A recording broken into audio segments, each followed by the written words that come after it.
കോൺഗ്രസ് പ്രവർത്തക സമിതി യോഗം തുടരുന്നു.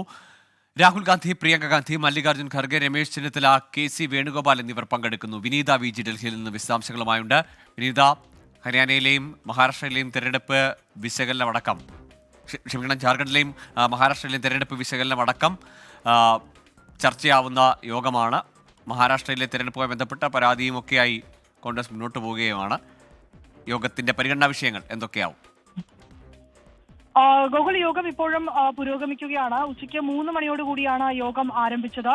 മല്ലികാർജ്ജുൻ ഖാർഗെ, രാഹുൽ ഗാന്ധി, സി വേണുഗോപാൽ, രമേശ് ചെന്നിത്തല ഉൾപ്പെടെയുള്ളവർ യോഗത്തിൽ പങ്കെടുക്കുന്നുണ്ട്. ഗോകുൽ സൂചിപ്പിച്ചതുപോലെ തന്നെ കഴിഞ്ഞ 2 തെരഞ്ഞെടുപ്പുകളിൽ ഹരിയാനയിലും ഒപ്പം തന്നെ മഹാരാഷ്ട്രയിലും കോൺഗ്രസിന് വലിയൊരു പ്രതീക്ഷയുണ്ടായിരുന്നുവെങ്കിലും പ്രതീക്ഷിച്ചതുപോലെ ഒരു വിജയത്തിലേക്ക് എത്താൻ കഴിഞ്ഞിട്ടുണ്ടായിരുന്നില്ല. തുടർന്നുണ്ടായ സാഹചര്യങ്ങൾ ഉൾപ്പെടെയുള്ള കാര്യങ്ങൾ ഇന്നത്തെ യോഗത്തിൽ ചർച്ചയാകും. ഹരിയാനയെ സംബന്ധിച്ചിടത്തോളം കോൺഗ്രസിന് ഏറ്റവും അനുകൂലമായ ഒരു സാഹചര്യമാണ് ഉണ്ടായിരുന്നത്. പക്ഷേ എങ്കിൽ പോലും വിജയത്തിലേക്ക് എത്താൻ കഴിയാതെ പോയൊരു അവസ്ഥയിലേക്ക് കോൺഗ്രസ് എത്തുകയുണ്ടായി. ഈ കാര്യങ്ങളൊക്കെ തന്നെ യോഗത്തിൽ വിശകലനം ചെയ്യുമെന്നാണ് നമുക്ക് അറിയാൻ കഴിയുന്നത്. ഒപ്പം തന്നെ ഇത് 6 മണിയോടുകൂടി ഈ യോഗത്തിന് ശേഷം നേതാക്കൾ മാധ്യമങ്ങളെ കാണാമെന്നും അറിയിച്ചിട്ടുണ്ട്. ഈ അദാനി വിഷയം ഉൾപ്പെടെയുള്ള കാര്യങ്ങൾ ഏത് തരത്തിൽ ഇനി നിലപാടെടുത്തപ്പോൾ സഭയിലാണെങ്കിലും പുറത്താണെങ്കിലും ശക്തമായ പ്രതിഷേധവുമായി മുന്നോട്ട് പോകാൻ തന്നെയാണ് കോൺഗ്രസിന്റെ തീരുമാനം. ഇക്കാര്യങ്ങളിലൊക്കെ തന്നെ ഒരു അന്തിമ തീരുമാനത്തിലേക്ക് എത്തുന്നതിന് കൂടിയാണ് ഇപ്പോൾ യോഗം ചേരുന്നത്.